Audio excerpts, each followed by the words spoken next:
Thanks so much to our title sponsor, Visit Bloomington. We would not be here without them. Check them out, visitbloomington.com. Hey, say, honey, let's go out to eat. Relieve our culinary duties. With all these restaurants to sweep us off our feet, they're bound to turn us into foodies. Oh, no dishes, no dishes, no dishes. We'll have a bottle of wine, relax and have a good time. No dishes, no dishes.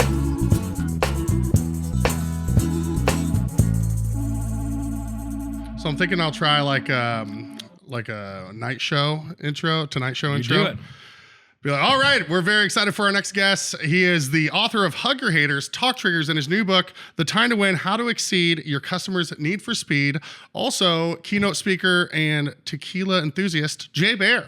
I am, in fact, a tequila enthusiast. I am the second most popular tequila influencer in the world. Okay, wow. Non-celebrity division. Okay, this is an important distinction. Yeah. So it's not like George Clooney and then me, or Kendall Jenner and me, or The Rock and then me, all who own tequila brands. It's some realtor in LA and me. Okay, well, you're doing pretty well. I'm doing okay. I'm doing Even right. in that non-division. Even in that. I mean, I always think of The Rock, Dwayne, The Rock Johnson, and Baer. Actually, I have interacted with him online with regards to tequila. We did a review of his tequila, and it was not a very complimentary review, and he was the coolest. Really? Sent me a DM, like, I really appreciate you guys trying the tequila. We're working on some new flavor profiles. Love to have you come out and check out the new distillery. It was great. Like, it was really impressive. Man, all accounts I've heard of him is that he's just a cool dude. Seems like a legit dude, which All is right. like, and to think about, I'm pretty sure this is still true, that he has more Instagram followers than any other human being on the planet. Really? Which is saying something, obviously. Yeah, right? yeah, and absolutely. to still be really approachable and down to earth, and actually even like presumably send in his own DMs is like, wow, nice. Yeah. That's cool to see, because there's so many cases of the opposite. No doubt. No doubt. I'm glad you brought that up, because I was going to undersell you. I had heard number 3, so number 2. Well, yeah, we passed him up. It's okay. You're like, you don't need Yeah, another we don't need name. those- yeah. We don't need them making Nope, a run back nope, for 2. Nope. So how do they figure out? Well, do you like the word influencer? I don't particularly, but I feel like it's the one word that describes what we do on the tequila side of my business, that people actually understand what that word means. Right. Right. So I don't love it as a term of art, but at least it's explanatory. Yeah, because I feel like maybe influencers been connected with people that are maybe don't have necessarily talent, or they're just like, Yeah. you know what I mean? They're Or, just- or an expertise. Yeah, they're You just know? like maybe easy on the eyes. They're like, oh, they're just an influencer, and they just post pictures of themselves, and everyone. The fact I'm as hard on the eyes as I am, and we're still the number 2 tells you just how good my co-host is. I is thought a that's true how you got story. there. Dang right. How did you even get into tequila and building it and getting to where you're at now? It took forever, and then it happened all at once. I'm from Arizona. I moved to Bloomington 13 years ago, but I spent 40 years in Arizona. Went to school in Tucson by the border, and just being in that environment, the Latino culture and all things in that area tends to be a part of your life. And when I was in my mid to late 20s, before I had kids, my best friend Tom and I would always go to this restaurant bar in Scottsdale, still there, called Los Sombreros. And they had this bartender there, Steve, and Steve was super early, like way, way, way early in the mezcal scene, like long before mezcal became like the bartender's darling that it is today. And we just thought it was super interesting. So Tom and I would go every Wednesday, sit at the bar, just the two of us, get tacos, and just go to church. Be like, Steve, teach us something new. And just every Wednesday, like do. And we went down the rabbit hole. And from there, I just got more and more interested in agave spirits and how it's made and the people and the culture. It's really quite awesome. And so I spent 25 years slowly learning more and more about tequila and agave spirits. And a couple years ago, I sold my consulting firm, and that gave me a little more time than I used to have in my schedule. And I thought, what if I just try to teach people some of the things that I've learned about tequila in the past, and started making a few videos, and it became a thing. And now it's like a kind of a real business. And here we are. So, we've always just tried to educate people about how it's made, and there's 2,000 brands, which is very confusing for consumers. So we try to solve some of that by doing tequila reviews and things like that. And it's a blast. It's a lot of fun to do. So I know the Instagram is Tequila J Baer. Do you have a TikTok as well? Yeah, TikTok is tequila.j. Okay. Tequila.j. Yeah, and it was interesting. When we first started out, TikTok was way more popular for us. And then at some point along the line, for whatever reason, algorithmically, now Instagram outperforms what we do on TikTok. We tend to put a little more emphasis on Instagram just for us, only because all the tequila brands are on Instagram and only a few are on TikTok. TikTok, weirdly, is not as popular in Mexico, so a lot of the brands aren't on it. Interesting. Yeah. Yeah. Who knew? I didn't know until I'm like, what's the deal? Yeah. Right. Yeah. And then you just the algorithm, man. You're just at the mercy of it. Oh, it is. It is so frustrating. And we do 5 videos a week, every week, without fail, right? It's a lot of content. Yeah. And sometimes you finish a video, you're like, that is going to kill. And it totally sucks. And then sometimes you're like, yeah, that was fine. That wasn't our best work, but it's fine. And then for whatever reason, it catches fire. And we've had videos that 4 or 5 million views of a video. And a lot of times it's sort of, how did that happen? Yeah, and you wish you could bottle it and be like, oh, do that again. But you can't reverse engineer it all the way. A little bit, yes, but not all the way. What have you found out? What has been helpful for you to be like, this does seem to work? Shorter's better. Okay. I've got a friend, Steve Spangler, who's a very famous professional speaker, scientist. He's on the Ellen DeGeneres show all the time. And he actually invented the Diet Coke and Mentos experiment. Really? Yeah, so he's that guy. That's a hell of a claim to fame. Yeah, he's that guy. He's awesome. So he's very, very successful on TikTok. And he was telling me the other day, I saw him, and he's doing like 9-second videos. Huh. And just crushing it. I'm like, I can't do it that short, because we got to talk about the tequila. We got to teach you a little something. But the shorter we make them, the better it is. The hook is so important. The first 5 seconds, critically important, right? That first thing out of your mouth matters hugely. And then, like any other form of content, especially in social media, you have to trigger some kind of emotion for the viewer. You have to make them laugh, you have to make them mad, or you have to make them cry. Right? Those are the 3. If you can do one of those, it will do better than just a straight educational video. So not for nothing, the ones that are more controversial, where we might like take a stand on a particular issue. We did one yesterday on, should you put ice in your tequila? And there was like a lot of debate about that in the comments, and you can tell how many people share it and save it, kind of how much passion it unlocks with people. So yeah, I see that a lot on certain like sports rankings, where you could tell it's not actually what they believe, but they're just doing it to get interactions, emotions, to get comments. It works. I mean, you kind of wish it didn't work, because the world was probably a better place before we were governed by algorithms. Right. But by the same token, you got to play the game if you're going to be in the game. No, exactly. Yeah. So what are you sipping on today? This is actually the Primo 1861 Reposado. This is the Tequila J Baer single barrel. So I did a special edition. It's got my name on it and everything. That we only made 280 bottles of it. Wow. We put it on sale last week, and we sold it out in 2 hours. So that was exciting, but it's really terrific. It's brand new French oak, so it's very spicy, and then kind of smooths out really nicely. It's a very different tequila. I like it a lot. Yeah, like we were talking about before we recorded. I'm like, you know what? 14 months sober. Let's have a tequila expert. Perfect guy to be on the show. Yeah, perfect guy. Yeah, yeah. Well, Garrett stopped drinking too. Yeah, and we're just like, we'll get Nick from C3. We'll get Doug from Farm. Yeah, we can just do a whole panel. It's gonna be great for you. Yeah, well, you go back and listen to the episodes I did with Doug. I remember Nick, those episodes. I was ripping it. They were long. Yeah. Yeah. The one with Logan Hunter, he bought some scotch and 3 hours long. And yeah, Logan, I think Logan's paid by the word. Yeah. I love that guy. He's hilarious. Yeah, I will always salute Captain Tangent, as he calls himself. So of all, maybe not against all odds, but oddly enough, today, Kendall Jenner is in town. As we're talking, I know. Yeah, as we're talking, today. And I didn't plan this, and she's in town to promote her tequila, 818 Tequila, and you were telling me just how much you love it. It is, and I'm not just saying this because we're doing the show. It is, without question, my least favorite tequila. Of the 2,000 tequilas, right? It's very popular, partially because she is very popular. It is a style of tequila that is the exact opposite of what I'm nipping on here. It's got a lot of artificial color, a lot of artificial flavor, a lot of artificial glycerin to make it more slippery in your mouth, etc.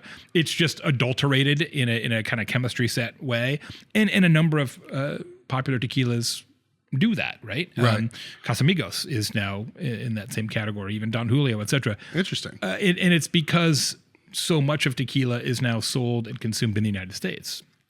More than 60% of all the tequila made is consumed in the U.S., so more than Mexico. And Americans like sweet things. Chocolate mousse. You should know something about that, right? Yeah, I mean, or just my figure. Yeah, it's not a secret, right? So Americans have a real affinity for a sweet flavor profile, sort of across the board, right? Even like ketchup, right? It's got so much sugar in it, people don't even know.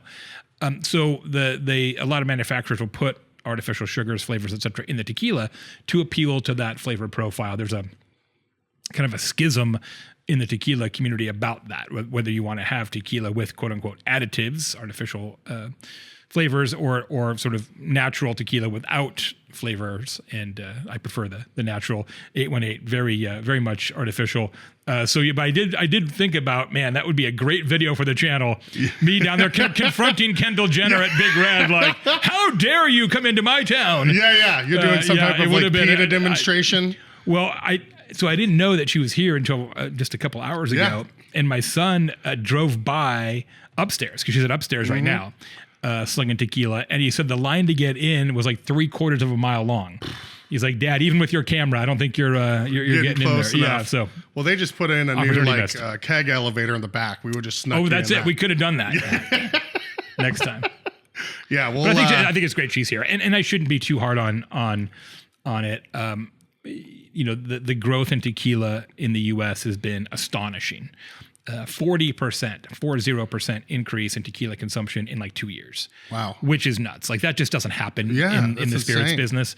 So I think my take on it is I would rather have people drink bad tequila than vodka, right? Because eventually you can watch a channel like mine or other educational resources and you start to realize like, oh, okay, but there's this other thing, and you can gravitate towards more artisanally produced, family-owned brands, those kind of things. But if you never drink tequila at all, maybe you never make that leap. Yeah, right? It's a process. It's a gateway to better tequila. Right? So what we always say on the channel is drink what you love, but at least know what you're drinking.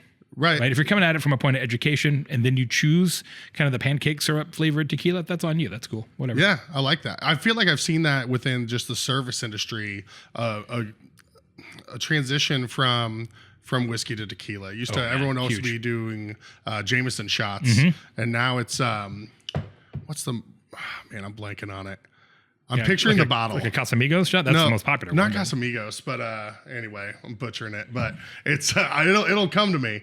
But it's like what happens when you don't drink for 14 months? I know. Well, one of the people that I think is so funny they have, speaking of celebrity tequila brands and then being sober, is Ron White. Yeah. Because he, got this whole brand, and then he's like, well, my partner's... And I will say, that brand is called Number One, and it's actually pretty solid. It's a pretty good tequila. Okay, nice. And they make one called, we reviewed it recently, Juan in a Million.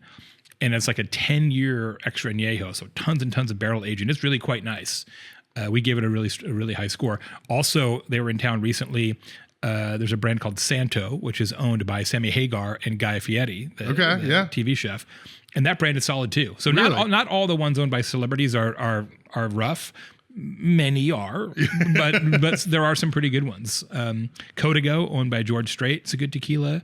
Insolito, which is owned by the country band Midland, their tequila is really good. So yeah, there's a few celebrity ones that are pretty solid. Man, everyone's getting their hand in the honey pot. Yeah, there's another country band. There's another 20 I could name in a second. Even Longoria has one that's terrible. It's crazy.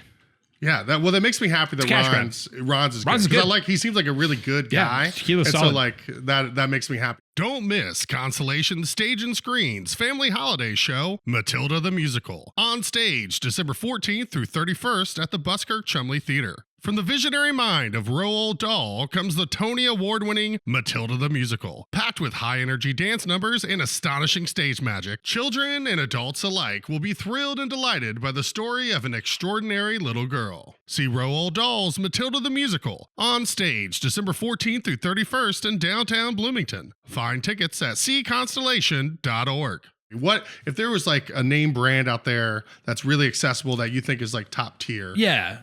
So in this area, Indiana is not the epicenter for tequila distribution. Yeah, shocking. Yeah, it's much better than Ohio or other control states or Michigan, where you've got all the spirits have to be approved by the state commission and all that. So it's much better than those places. But a tequila that I recommend to people locally, regionally, because you can find it at the bigger Big Red stores. Increasingly, you can find it in bars and restaurants. Is Tequila Ocho. Tequila Ocho, tall, slender bottle.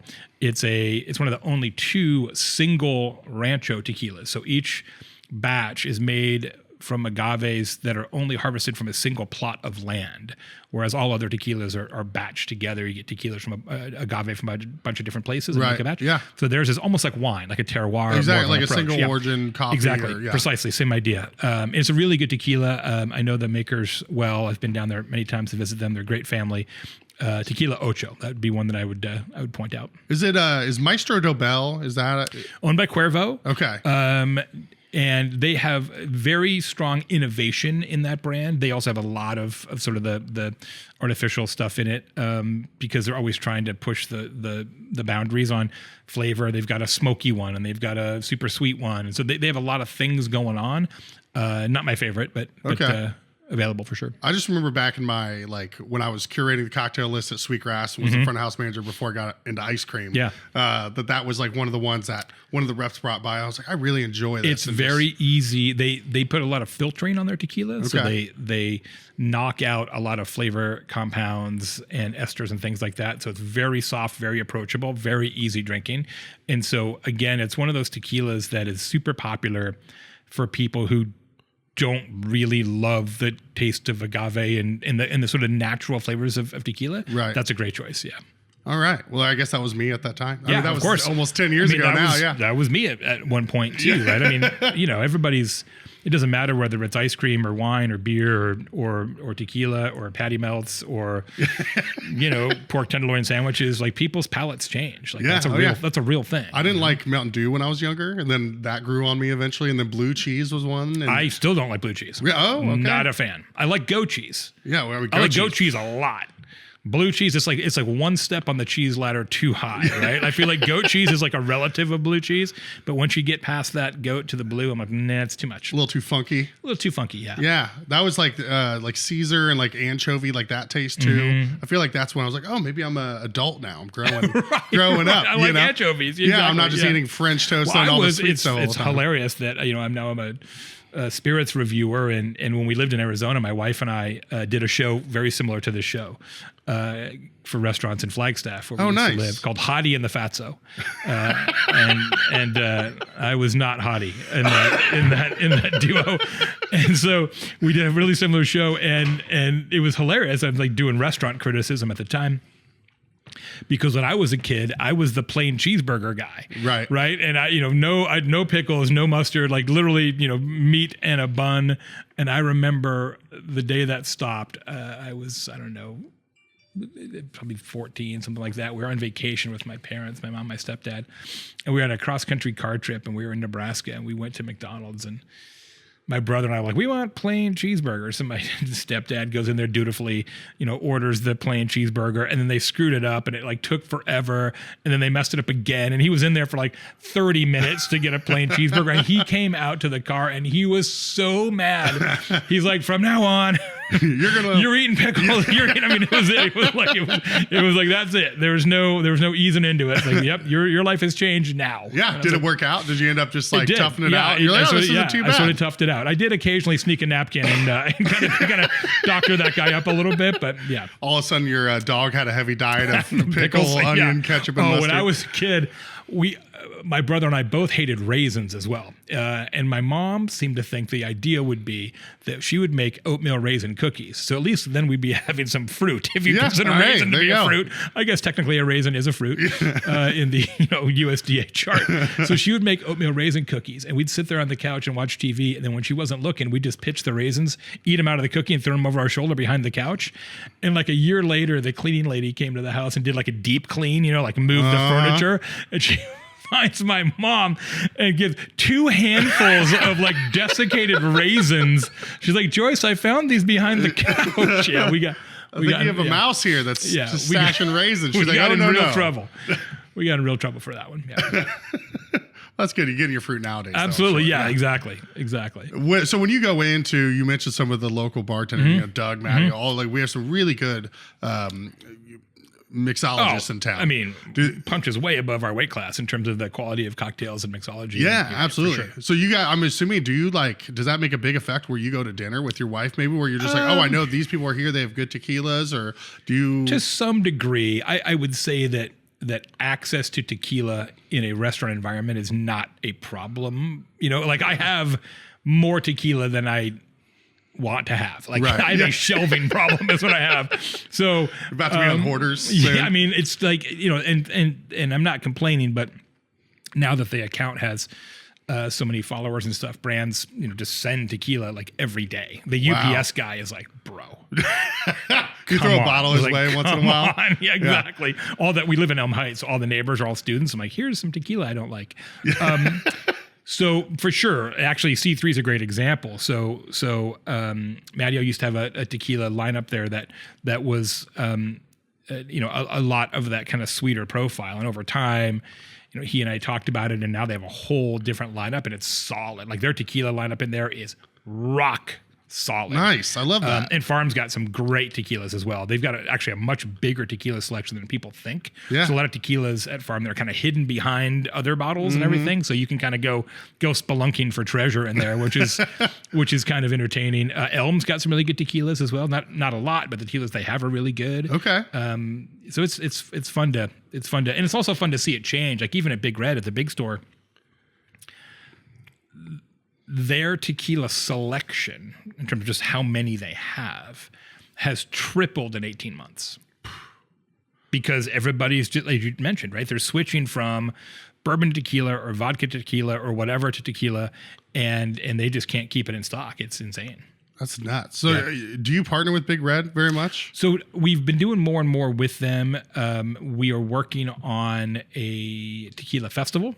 So it would be the Big Red Tequila J. Baer Bloomington Tequila Festival. Sweet. I think is going to come early in the new year. It'll be a fundraiser for the Boys and Girls Club. Okay, awesome. We'll do that at Woolery, so stay tuned for more details on that. Yeah. No Dishes exclusive. Yeah, exclusive. Yeah, so it's we obviously have aligned incentives, right? Like I want to educate about tequila, they want to sell tequila, so everybody wins. Match made in heaven. Absolutely, yeah. So what's the big difference for our listeners that maybe don't know between tequila and mezcal? Well, technically, tequila is a form of mezcal. So in the same way that Pinot Noir is a form of wine, right? Mezcal is sort of the umbrella category. Varietal. A mezcal technically is any spirit made from any agave. But in terms of, without being pedantic about it, classically, mezcal can be made with as many as, I think the current number is 30 different types, species of agave. 30 different species. And tequila can be made with one. So the thing about tequila is that imagine every wine in the world was a Chardonnay. That's tequila, right? All tequila is made with one variety, the Blue Weber agave. So it's just like one variety of grape. So it's a very specific plant. Mezcal can be made with 30 different ones. So Chardonnay, Malbec, Pinot Noir, etc. Yeah. And then the harvest is a little different, and the cooking process is probably the biggest difference. So mezcal is historically cooked underground with a wood/stone fire. So they dig a pit, get a bunch of wood and rock, slide it on fire, get it super hot, make coals out of it. Then they put the agave on top of it, bury it with dirt, and then let it cook for a couple days. Because of that process, that fire is smoky, right? And so that's why most mezcals have a hint, and in some cases, much more than a hint of smoke character to it, Yeah. both in the aroma and the flavor because of the cooking process. Tequila is cooked with steam, not with smoke. And so you Gotcha. don't have that kind of smoky flavor or even smell with it. So different species of plant used and then a different cooking method. The process. I know I said for the listeners, that was shamelessly for me. So I appreciate you doing that. No worries. Yeah. Not very good at hiding it. It's okay.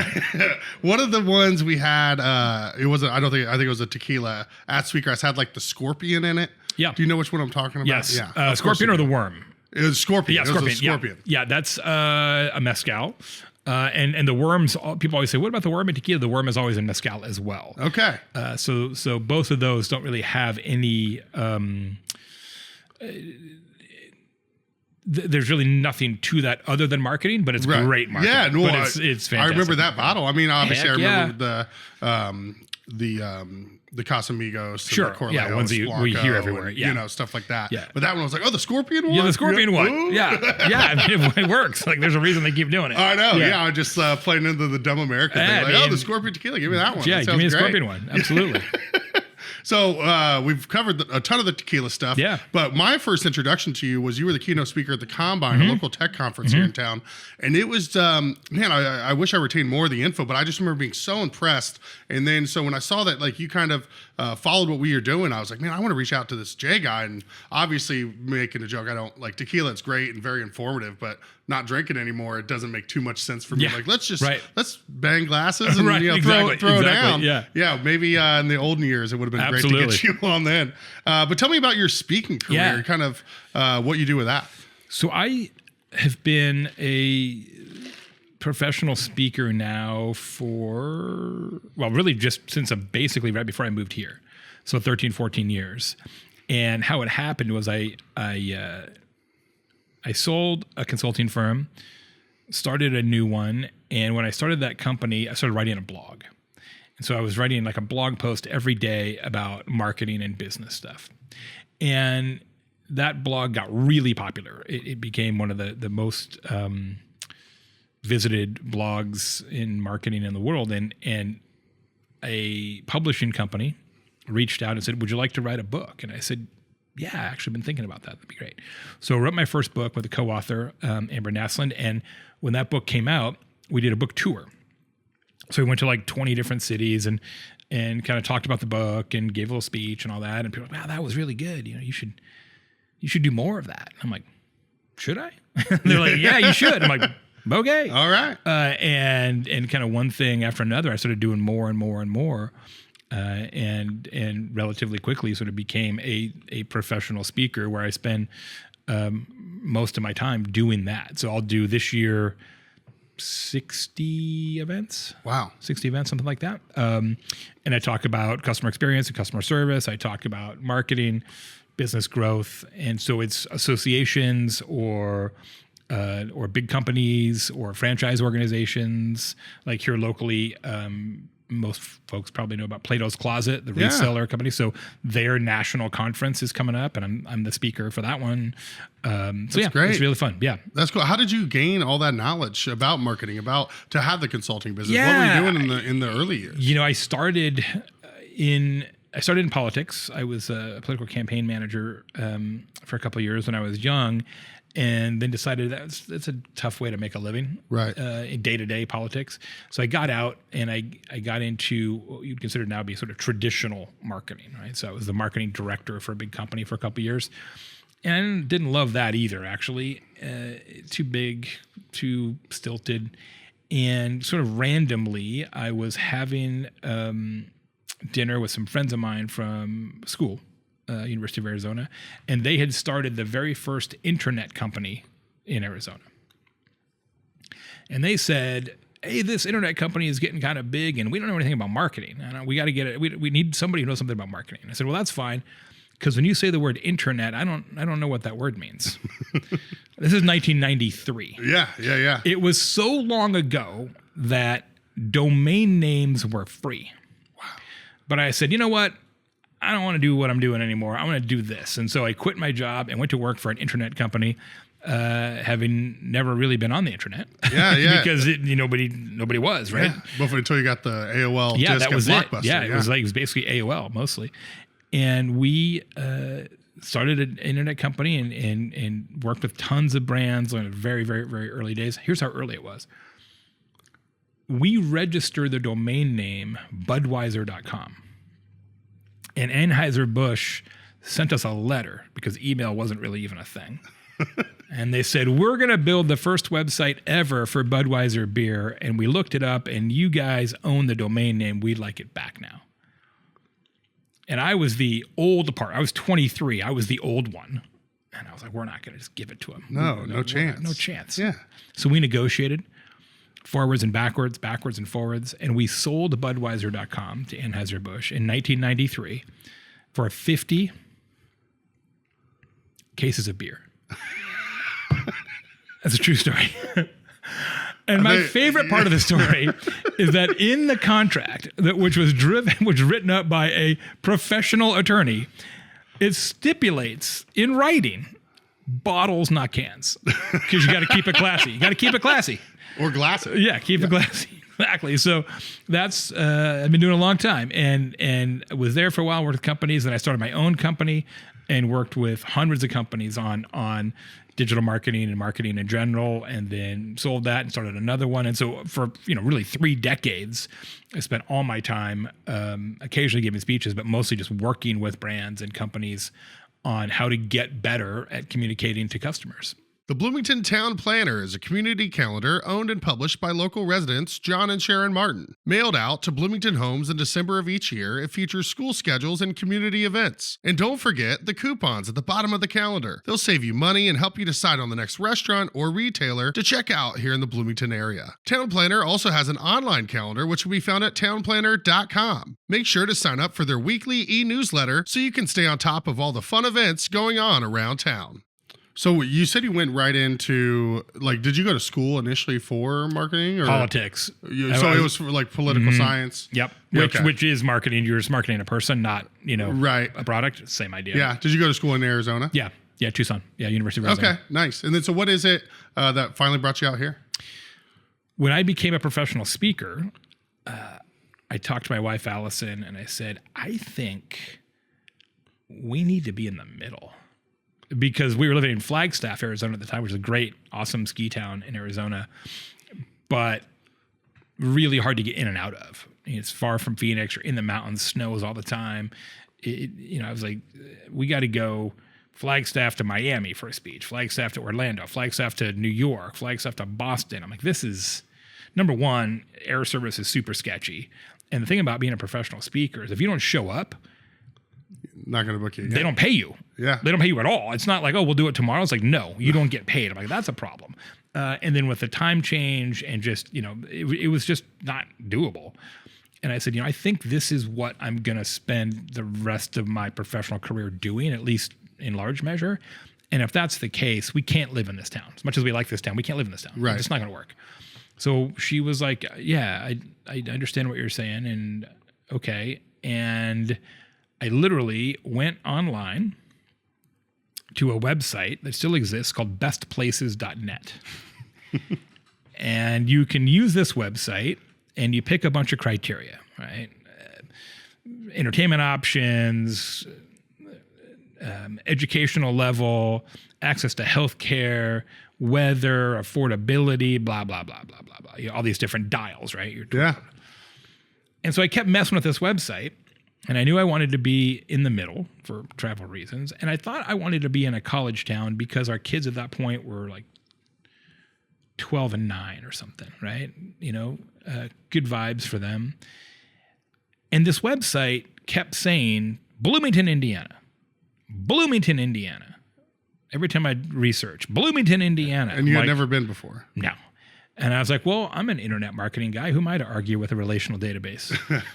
And I convinced Allison to come out here, and we did. It was Mother's Day of 2011, if I have my math right. No, 2010.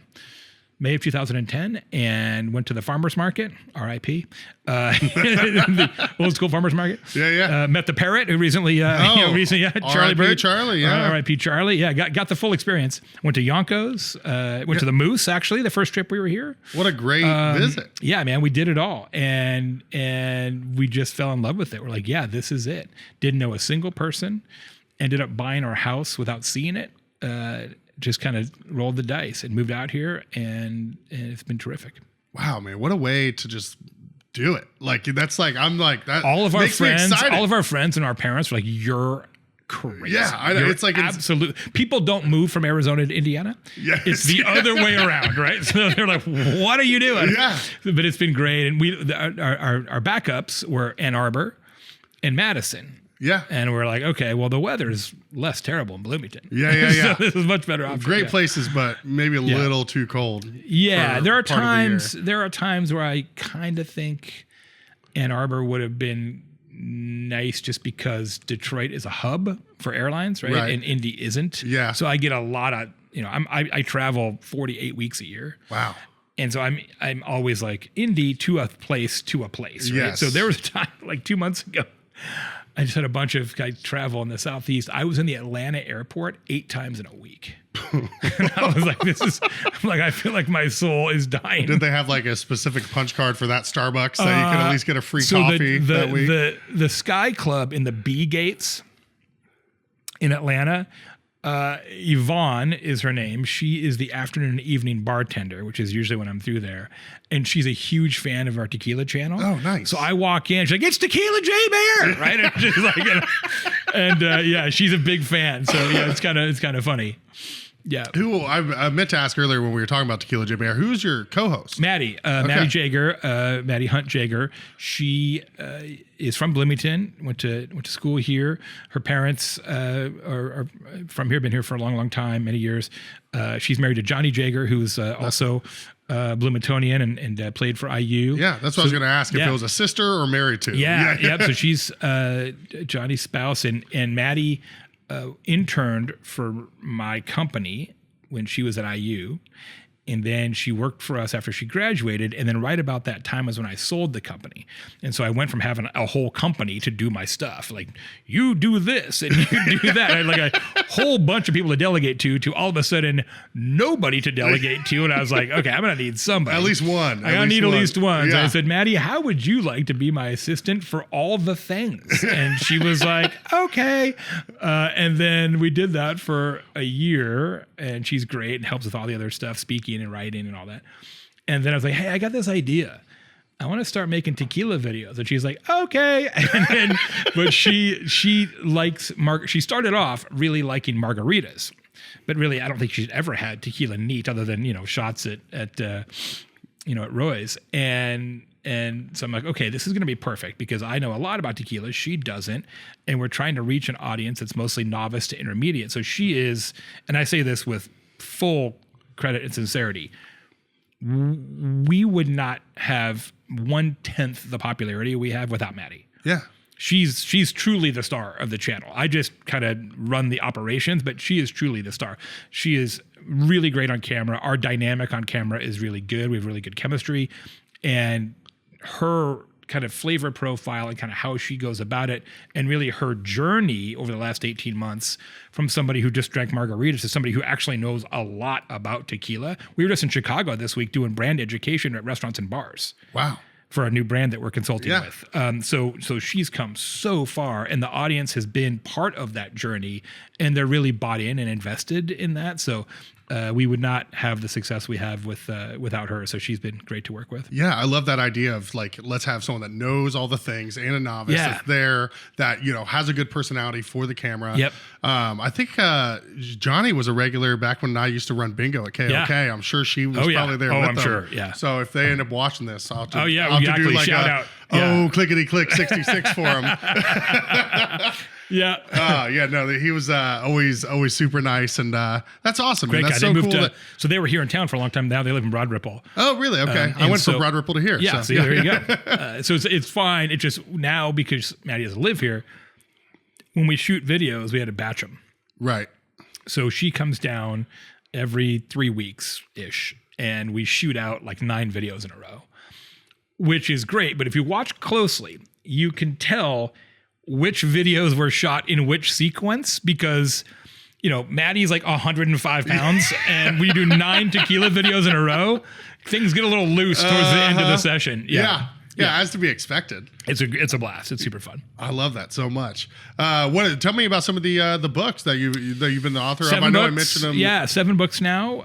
The most recent one just came out this week, actually, or last week. The Time to Win, which is all about using speed and responsiveness as a competitive advantage. We all care about our time more than we used to, and you can use that in your business to gain and keep more customers. So that's going great. It's fun to do another book launch. It's been a few years since I did one. My book Talk Triggers is all about the power of word of mouth, which is super important to all businesses. When did that one come out? 2018. Okay. Interesting. Yeah, I was wondering. I feel like that hadn't been out yet when I saw you at the Combine, but I feel like when you were... I think Hug Your Haters was the book that the I one was that you were talking about. Okay. At Combine, or maybe it was not out yet, but I already... See, it's interesting you say that because you could be right. I do it really differently. This is probably more detailed than you care about, but I'm here for it. Most people, they write a book, right? And then they write a speech based on the book. I do it the opposite. So I do a bunch of research, very, very high level, very expensive research on whatever customer trend I think I want to talk about.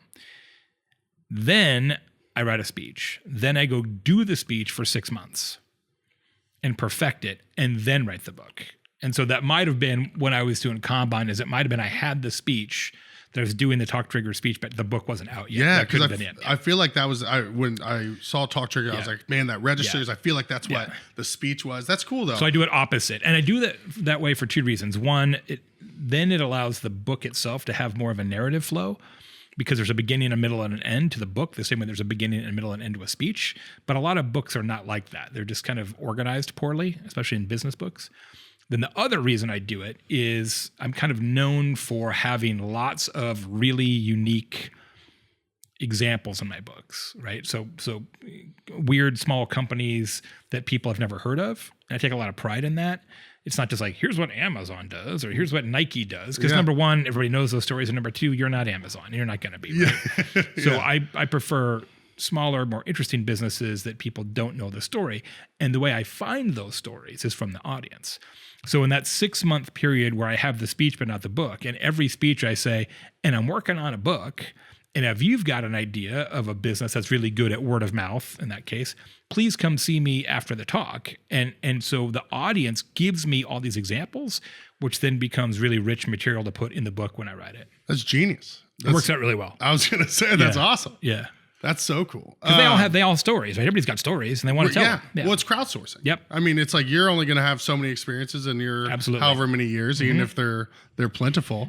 Why not you feed off the audience that you've had? Yep. I mean, so stand-up comics I love stand-up. Me too. And they all talk about like you have to bomb. Have you ever had a speech bomb? Like where you're just like, man, that didn't go well. The crowd didn't respond. It's a little different than comedy, right? Because we're working during the day. People are usually not drinking. They don't have access to food, right? So it's a little different than like I've seen comedians bomb. Yeah. Where people are like walking out and throwing stuff at them and like you suck and all that. Yeah. I've never had that level of bomb, but I certainly have had some that were like, that just didn't work. Yeah. Sometimes you just don't understand the composition of the audience. You're like, oh, I thought they were more like this. And that's my fault. You got to ask good questions on the prep call with the meeting planner. And sometimes you don't ask good questions or they don't kind of give you good information. And then you thought the audience was in this place and they're actually in this place, not physically, but just kind of where they're at with their business or their ideas. And then it just misses the mark. Yeah. Sometimes that can happen. But, I've done probably pretty close to 1,500 speeches now. So you get to the point where you can read the room pretty quick and, pivot. Yeah, absolutely. Yeah. I just had that thought randomly earlier today where like, I wonder if there is like, obviously, not getting heckled off stage, but just one where you're just like, well, they are just not feeling it, I have not had the degree where people left, but I have seen it happen. Here's a story. I used to do a lot of work for Oracle, the big software company. And I was speaking at their big annual event in Vegas. And the other speaker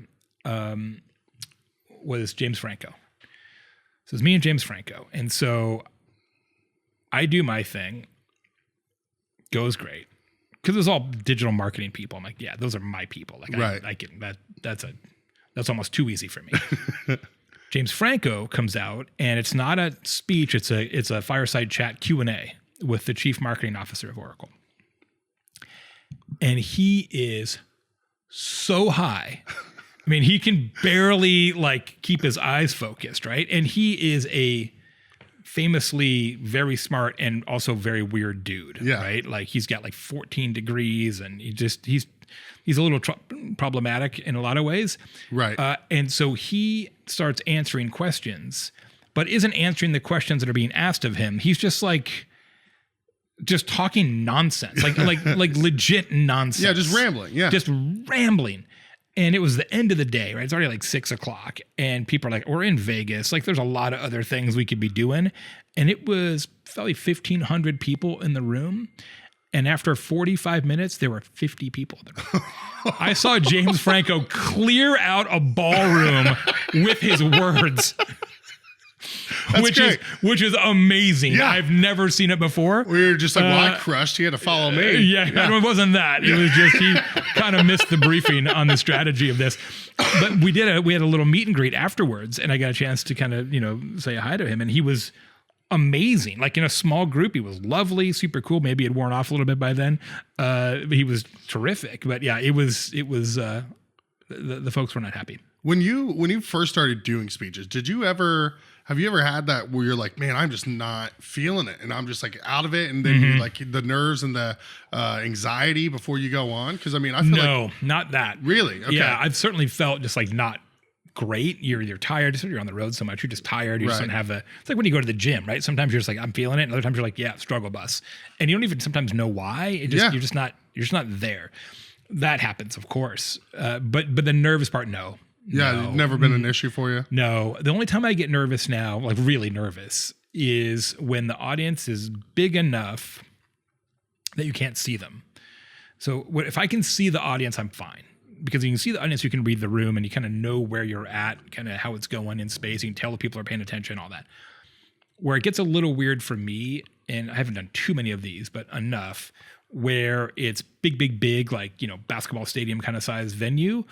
And in those circumstances, the lights are always so bright in your face, you can't see anybody. Wow. Like there could be nobody there. Like you're just talking Speaking to the into void. Totally. Yeah. And I really don't like that feeling because I don't feel like I've got a connection with the audience. Yeah. I don't like that part. Yeah, that makes me a little anxiety ridden. Do you have like a routine to make sure you are on, that you are dialed in? Like you're like, okay, I've got my speech in an hour.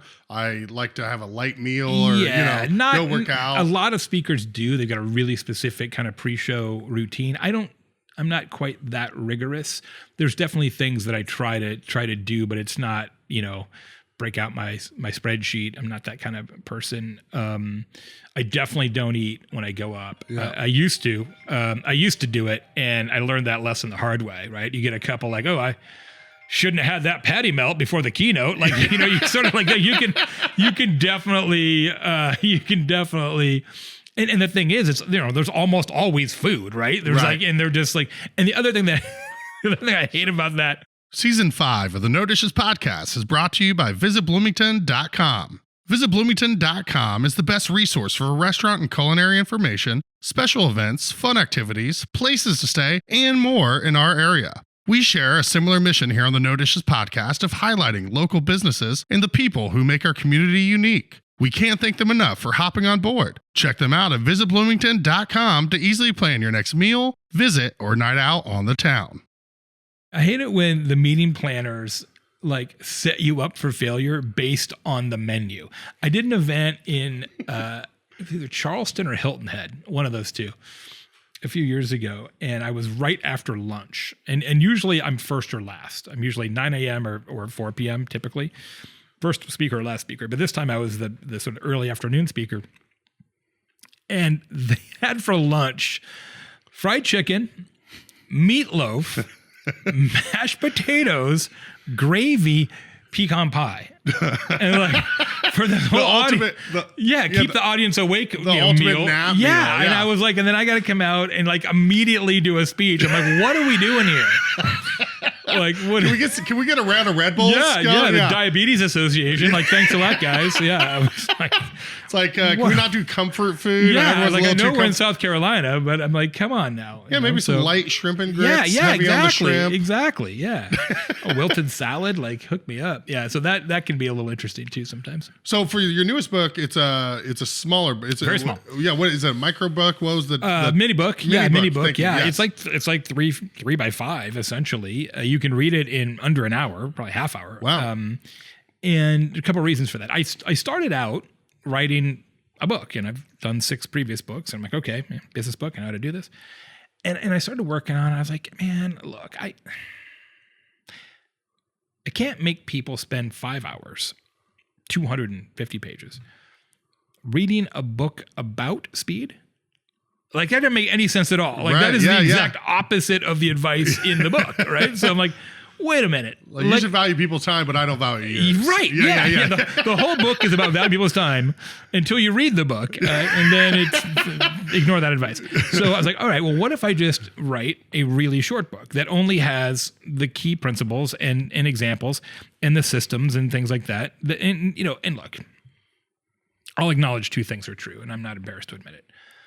First, most business books, including some of mine, tend to tell you the idea, the formula, the system, and then reiterate it a number of times in a slightly different way. Right. It's just the truth. And the other thing that I will acknowledge is that a lot of people don't read business books. They skim them because they can kind of skim through it and kind of get the high points, right? They get the meat, right? Mm-hmm. So I was like, look, if most business books are repetitive and people don't read them anyway, why don't I just write a book that's short enough that you can't skim it?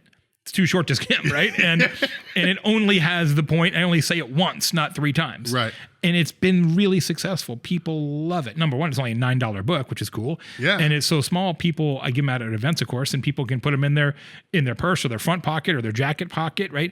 When I speak last, when I'm like the 4 o'clock, 5 o'clock speaker, if I do a book signing, it's a hassle. People love getting books, right? And usually they pay me to sign it and all that, so I like it. But then people are going to a conference happy hour, and they're carrying around a hardcover book, right? They're trying to balance a glass of wine with, canapes and a book, and it's just like the whole thing is just like cumbersome, right? So having a small book that you can just slip in a pocket has actually been really effective. Well, I'm looking forward to reading it. I wish I had more time. Like, I love when Ron White actually goes on Quentin Tarantino goes on Segura's podcast. Yeah. He's like, I haven't even read the book. And Tarantino's like, what the hell, man? Yeah. You get Quentin freaking Tarantino on your podcast. Don't even read the book. But no, I'm very excited because I remembered how impactful your speech was the first time I saw you.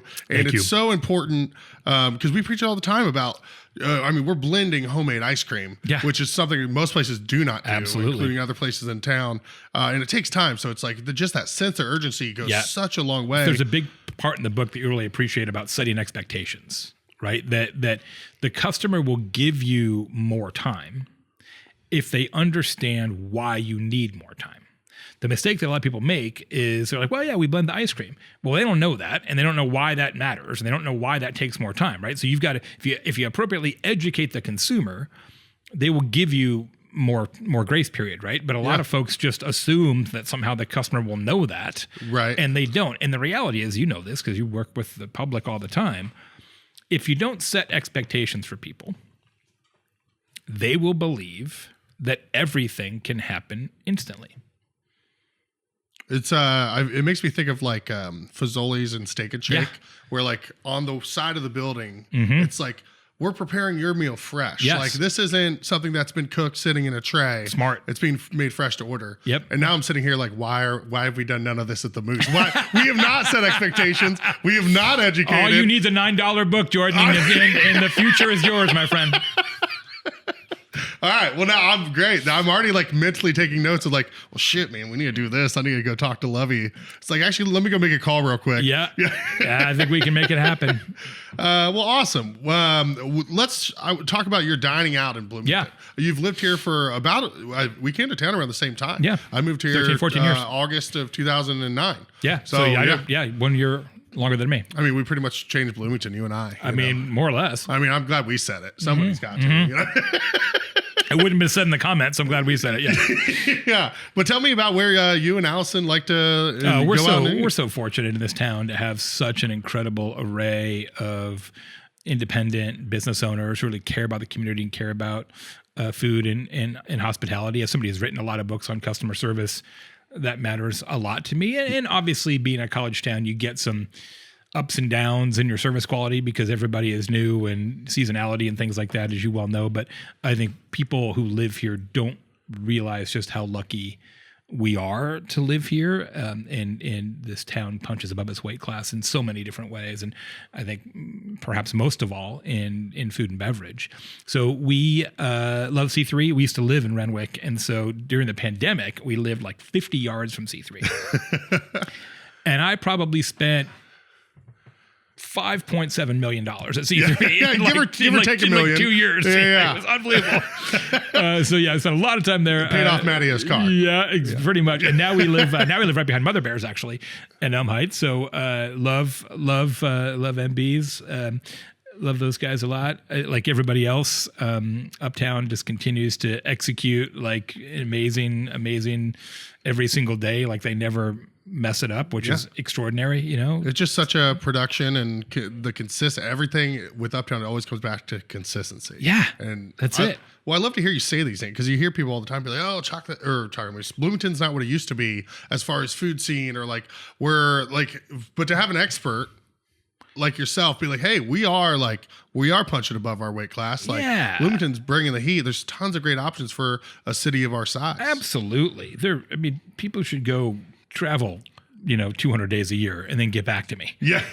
With your assessment of where Bloomington's at. And the fact that we even have, a thriving downtown with tons of cool restaurants there and more coming all the time. There's a lot of communities that have no downtown, right? It's gone. It's a hollowed out shell. And we're really fortunate that way. And what's cool about Bloomington is, there's favorites that kind of go away. It's just the nature of the restaurant business, right? But then you get new guys. I mean, I was just at Vivencia for the first time the other day. That place is legit awesome. I went there for breakfast. It's terrific, man. Yeah. The food is great. It's on that side of town as well. It's great having it there. Big fan of what they're doing. Feast is obviously always great. Big shout out to my buddy Bob Costello at Village Deli, who just continues to just crush it every day. Pumpkin pancakes. Yeah. Everything. I worked there for a while during the pandemic, a couple times. They're super short staffed and didn't have enough people. So my first job was McDonald's as a kid on the grill. Now we're talking. See, this is the experience I wanted to know. True story. Yeah, I did. I worked only in restaurants as a kid. And I was so good at McDonald's when I was 15 because I could work the grill and I could crack 4 eggs at once at breakfast, 2 in each hand. Baller.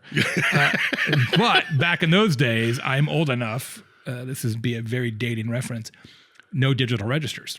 So when someone would come in and get a Happy Meal or whatever, they'd give you a 10 and it was $3.15, right? So you'd have to know that it was $6.85. You'd do it in your head and then count the change out. Well, I've always been really good at doing math in my head, so they put me on register sometimes too.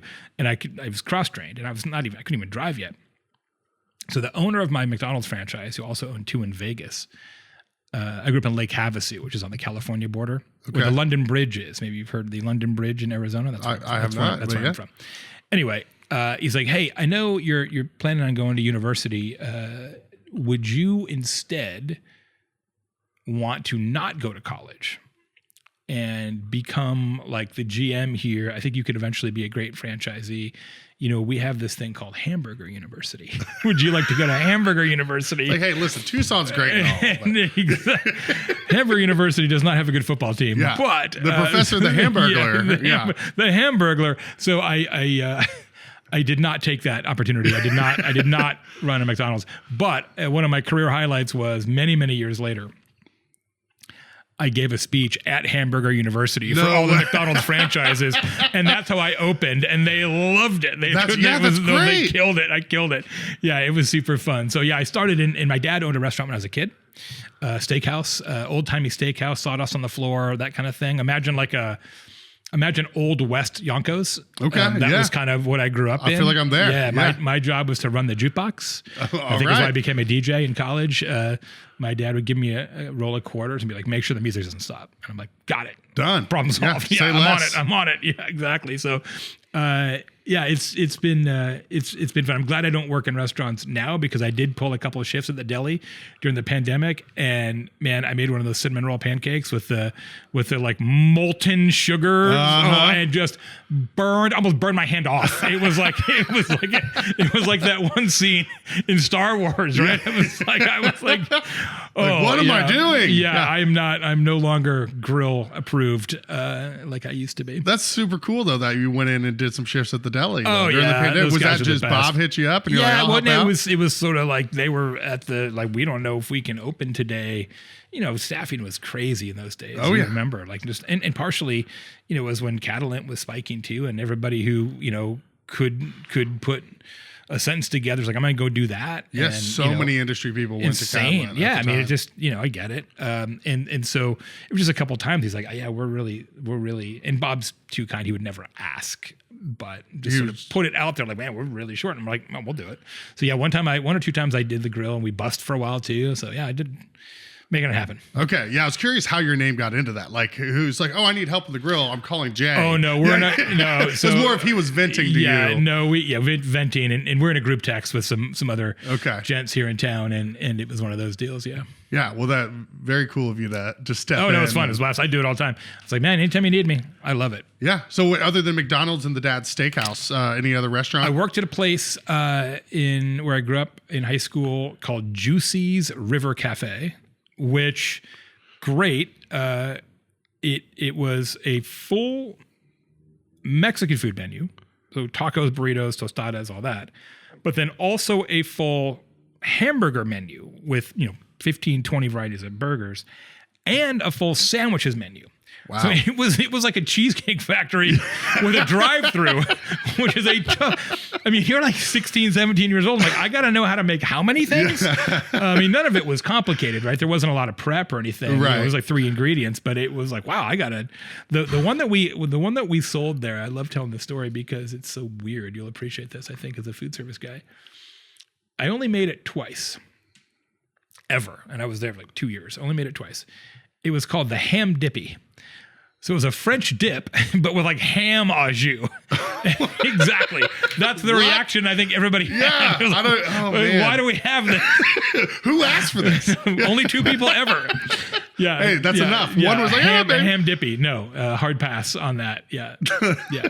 Makes me think of the Denny's, like the moons over Miami. Moons over Miami. Yeah. Exactly. R.I.P. Denny's too. I know. Lincoln Square Pancake House coming in. I've heard that. I don't know it, but I heard it's good. I've been told that it's a really good business. Yeah, I've never been, but I've scoured the menu for hours now that I heard it was coming. Yeah, and it looks it's fun. We got, it's great to see all the new places. Like, we got the peach cobbler people. We got the chicken salad chick, which is actually low key kind of delicious. Like, it's all right. Dude, Lovey and I were. I remember the first one I ever saw was on 82nd or 86 in Michigan up there in Indy, and I was like, dude, I love chicken salad. Like, and then sure enough, we get one, and they do like a Rice Krispie, but with like cocoa pebbles. Oh. And I'm such a sweet tooth guy, baked good guy, and it's but the chicken salad's great too. What I was surprised when I went in there how many chicken salad varieties there are. I didn't know those existed. Yeah, I'm familiar with chicken salad, not like all these different combinations. Yeah, it's pretty great. So yeah, I'm glad they're there, and having been on that side of town for a bit,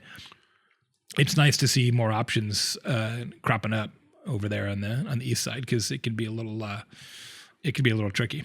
Yeah, absolutely. Well, like you said, you have your favorite places that close. You have darn good soup. Yeah, I'm bummed that Aver's closed. We used to go to the pub. Oh, the pub. Yeah. Oh, that was our place. We would go all the time. Really? Oh, well, I guess all the time. Yeah, because it's so close to that side of town and where we were living, and good beer selection and good menu. And I was bummed when they closed. I went in there twice and really enjoyed it. I would just always forget about it. Like when I'm just like, I don't know, if I'm on the east side, I'm usually going to our Brown County store and hitting something quick.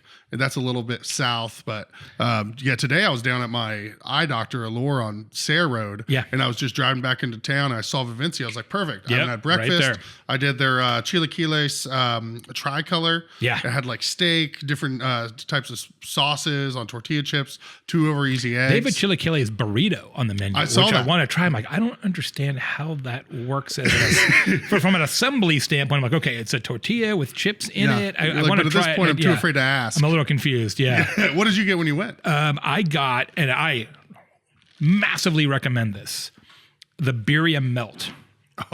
So I love birria tacos. Yeah. Shout out to La Una, has a really good birria tacos on their menu. Being from kind of the West, birria is kind of a big thing. But they've got it's essentially a birria grilled cheese at events. It is amazing. I got a arapa too, which is really nice. Yeah, it's an underrated kind of thing. The other one I want to start spending more time and money at, because it's close to the house I can walk, is the Vault. Yeah. We were the first customers there. Really? Yeah, Okay. we were waiting outside. Our good friend works in the union for the administration, and so we knew kind of when that thing was going to happen. So we were waiting outside as they unlocked it. So we were the first ones to ever order from the Vault. So I will always have that credit. That's a claim to fame. It is. Well, like we said, missing talent. I mean, that's chef talent that put together that menu. Absolutely, yeah.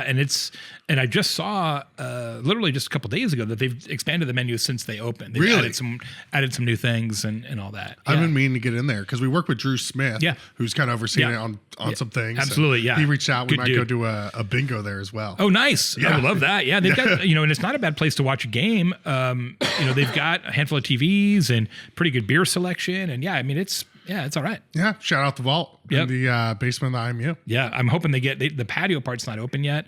I think they're still working on their, when I talked to Drew, they were talking about figuring out the sort of the liquor licensing side of it for the patio and how to rope it off. The Indiana rules around that kind of thing are so Dealing with Byzantine. excise, Yeah, I mean, like if they're not 20 Arizona is different. When we moved here, that was one of the things that was really surprising to us is, police tape in the grocery store because you can't buy beer on Saturday or Sunday. I mean, and then like the whole, you can't even have your baby in the bar because, there's just a lot of rules and now we're used to it, of course. But yeah, it was always kind of surprising. Yeah. God forbid your 6-month-old sees a beer being poured. Yeah, It's like, what if are they we can gonna- see that's it. It's over. Yeah.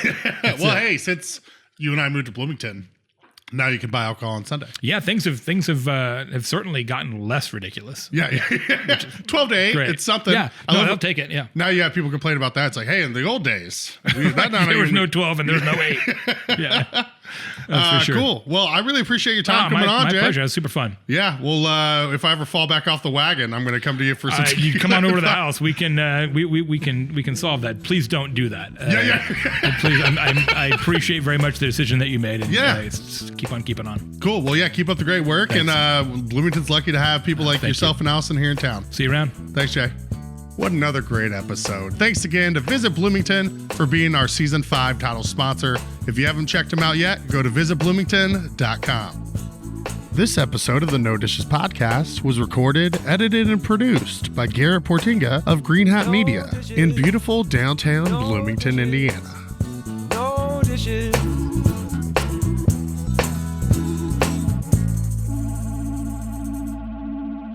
No Dishes Media. No Dishes Media.